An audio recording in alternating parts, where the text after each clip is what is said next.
ఒక జనరేషన్ బాగుపడాలంటే అది చదువుతో మాత్రమే వస్తుంది. చదువుకుంటే సరిపోదు, చదువు తర్వాత ఉపాధి అవకాశాలు రావాలి, ఉద్యోగ అవకాశాలు రావాలి. వారి కాళ్ళ మీద వాళ్ళు నిలబడే శక్తి చదువిస్తుంది, కానీ అవకాశాలు ప్రభుత్వాలు మాత్రమే కల్పించగలుగుతాయి, వాతావరణం సృష్టించగలుగుతాయి. కాబట్టి ఈ ప్రాంతంలో బ్రహ్మాండంగా చదువుకున్న యువత ఉంది, కష్టపడే మనస్తత్వం ఉంది, మంచి శారీరక దారుఢ్యం కలిగిన యువకులు బ్రహ్మాండంగా ఇక్కడ ఉన్నారు.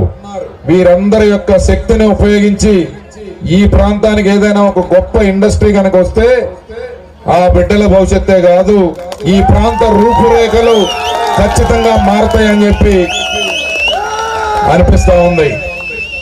కానీ మనం అనుకుంటే అయిపోదు, దానికోసం కృషి చేయాలి, ఆలోచించాలి.